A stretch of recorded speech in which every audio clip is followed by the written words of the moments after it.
Alam niyo ba kung bakit natatakot yung mga magiging kalaban ni Vice President Sara Duterte?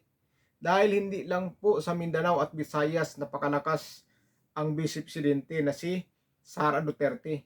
Dahil dito sa Metro Manila o sa Manila, napakalakas din po si Vice President Sara Duterte. May gumagawa po ng Kali Sorbe, isang vlogger. Kahit saan siya umiikot sa Metro Manila, ang pinipili ng karamihan ng taong bayan ay si Sara Duterte. Ang Vice Presidente ang pinipili nila. At ang tanong naman ng nagsasarbe kung bakit si VP Sara Duterte ang pipiliin nyo. Ang sagot ng mga tinatanong nila ng mga tao, maganda kapag si Sara Duterte daw dahil mawala yung mga masasama, yung mga krimen, yung korupsyon, at saka gusto nila yung mga nagawa ni Pangulong Rodrigo Duterte ay maipagpapatuloy ni Vice President Sara Duterte kung sakali siya ay magiging sunod na Pangulo. Yan po talaga ang karamihan ng sagot. Lalo-lalo na yung mga druga, yung mga adik.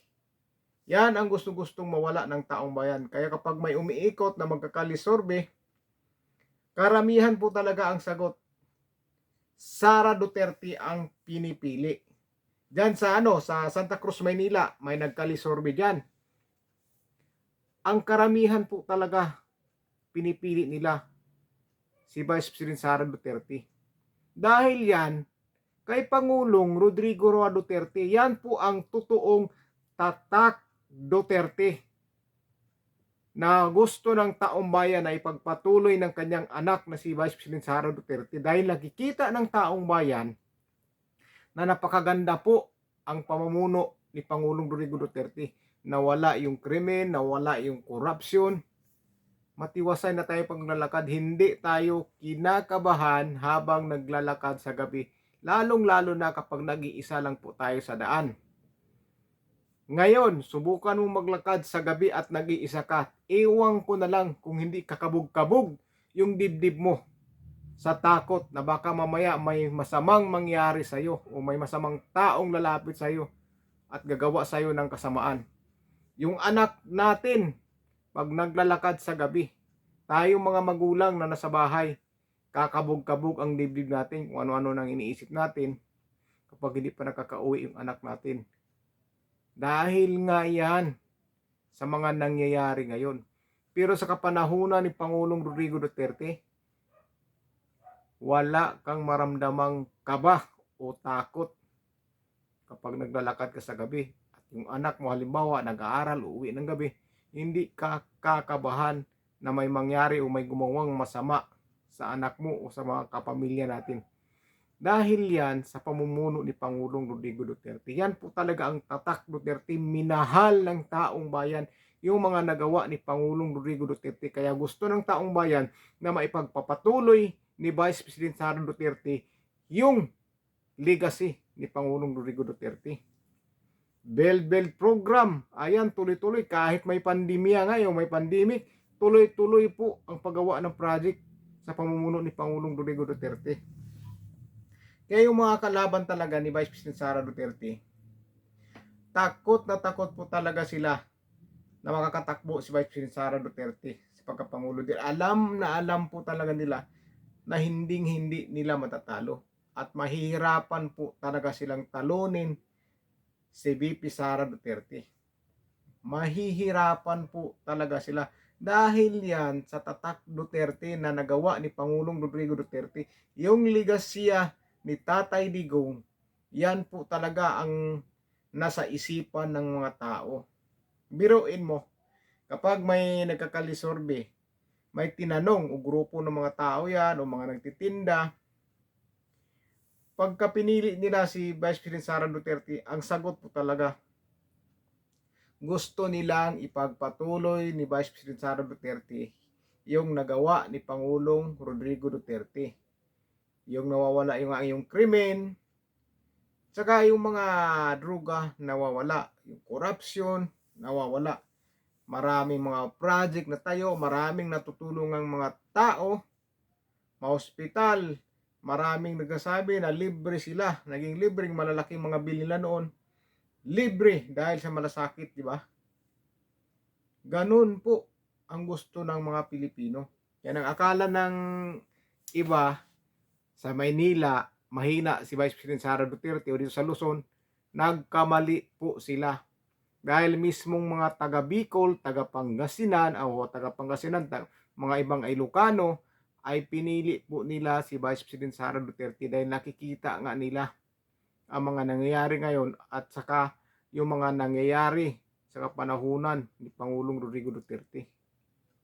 May isang vlogger pa nga dyan, Ilocano siya. Pero ang pinili ay talaga Duterte. Kaya nagagalit na rin yung mga kakilala niyang iba dahil bakit Duterte siya na Ilocano man siya. Pero ang sabi niya, huwag tayong magano sa baga basagan ng gusto. Sa baga kung anong gusto ng isang tao, respetuhin natin. Tama naman po talaga siya. Alam naman ako ngayon, Duterte ako. Tapos pagsasabihan mo ako na huwag yan, ano pakialam mo doon? Wala kang pakialam doon. Respetuhin mo yung pinili ko dahil respetuhin din kita kung ano ang pinili mo. Ganun po yun. Kaya ngayon, yung mga kalaban niya, talagang nag-isip-isip ng maigi yan na malapit na po kasi yung 2028. Nag-isip-isip na yan sila ng mga plano kung anong gagawin. Dahil nakikita po talaga sa survey, grabe po ang trust rating ni Vice President Sara Duterte. Mas lalong dumami po talaga yung mga nagmamahal sa mga Duterte. Nako, huwag lang po may mangyari kay Pangulong Rodrigo Duterte. Dahil kapag may mangyari yan, siguradong panalong-panalo na si Vice President Sara Duterte. Kapag nakauwi naman, ganun pa rin ang mangyayari. Pero sana, makakauwi po si Tatay Digong sa Pilipinas na malakas. Sana makakauwi po siya. Dahil alam po natin, namimiss na po siya ng taong bayan dito sa bansa natin. Ayan, kapag umuwi yan si Pangulong Rodrigo Duterte, kung makakauwi yan, ewan ko na lang kung ilang milimilyong taong sasalubong dyan sa kanya. Grabing celebration siguro ang mangyayari sa buong Pilipinas. Baka yan ang sigurong maging history na isang dating presidente pinakulong sa ibang bansa, pag uwi, nagse-celebrate ang taong bayan. Sigurado po ako dyan. Birthday nga lang niya nung nang 80 siya. Halos buong bansa nagsiselebrate. Kahit taga-iba sa ibang bansa, grabe ang celebration. Ano pa kaya kung makakauwi ang dating Pangulo sa Pilipinas na ligtas?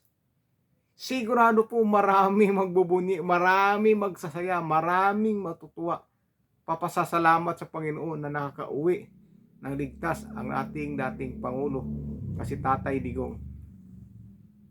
Kaya kung ako papipiliin kay VP Sara Duterte talaga ako. Walang ng pagbabago yan. Kasi alam mo bakit? Kung gusto nyo po talaga maging safety ang mga anak nyo, mga pamilya nyo, wala nang iba dyan. Wala nang ibang paraan para mawala na yung mga kaba natin. VP Sara Duterte po ang pag-asa po at makakaalis ng mga kaba natin kapag gabi na tayo ay naglalakad pa sa kali o yung mga kapamilya natin o mga anak natin. Maalis po talaga yung mga kaba na yan kapag si VP Sara Duterte po ang magiging sunod na Pangulo. Kaya dapat ngayon pa lang mag-isip-isip po tayo. Para yan hindi sa sarili natin, kundi para sa bansa din natin at para sa pamilya natin. Kaligtasan sa bawat isa sa ating pamilya. Kaligtasan po talaga. Dahil sa pangyayari ngayon, matindi po. Kasi naalala ko dati, nagtatrabaho ako, hindi pa Pangulo si Pangulong Rodrigo Duterte noon. Pag sumasakay ako ng bus, Diyos ko, makikita mo sa harap-harapan mo, mandudukot, harap-harapan. Ako nga, nadukutan ako ng cellphone. 3 months pa lang yung cellphone ko. Nadukot noon. Wala pa, hindi pa presidente si Pangulong Rodrigo Duterte. Nakasakay ko sa bus sa madaling araw. Grabe, grupo-grupo. Iba-ibang lugar. Grabe mandurukot, umakyat sa bus. Kabababa lang isang grupo, pagdating sunan may sasakay na naman na ibang grupo. Hindi yan sila nag-iisa o naging dalawa. Marami sila magkakasama. Marami po. Kaya ito na, pagkakataon na po ito para maalis yung mga kaba natin. Ayan na po ang susi para maalis ang ating mga kaba. Si Vice President Sara Duterte po ang magiging gamot o susi na maalis ating mga kaba. Lalo na kapag nalakad tayo sa gabi. Kaya malapit na, konting tiis na lang yan. Konting tiis na lang po yan. Konting tiis na lang yan. Kaya sinasabi ko sa inyo, hindi lang po mga Bisaya ang nagmamahal kay Vice President Sara Duterte. Hindi lang po mga Bisaya. Makikita naman po natin pag pumunta sa iba't ibang lugar dito sa Metro Manila. Dinudumog. Grabing tao. Magpa-picture sa kanya, magsisigawan. Diyan pa lang makikita na natin kung gaano karami yung nagmamahal kay Vice President Sara Duterte. Diyan natin makikita, di ba? Kasi kung sinasabi nila na pagdating sa Luzon, mahina ang Vice Presidente na suporta ng taong bayan, nagkamali talaga sila. Nagkamali sila. Dahil kahit ngayon din, iikot yan, kung iikot yan si BP Sara Duterte yan sa Metro Manila o basta din sa Luzon, dudumugin at dunubugin niya ng mga tao kahit baluarte pa ng kanyang kalaban. Dudumugin po talaga siya. Dahil marami nga po ang nagmamahal kay Inday Sara Duterte. Dahil alam po natin na siya ang makakaayos sa bansa natin. Kaya kayo mga kababayan, nasa inyo na po ang inyong mga desisyon. Kanya-kanya po tayo. Respetuhan po tayo sa bawat isa o bawat desisyon ng isang tao. Kung sa kabila sila, respetuhin natin.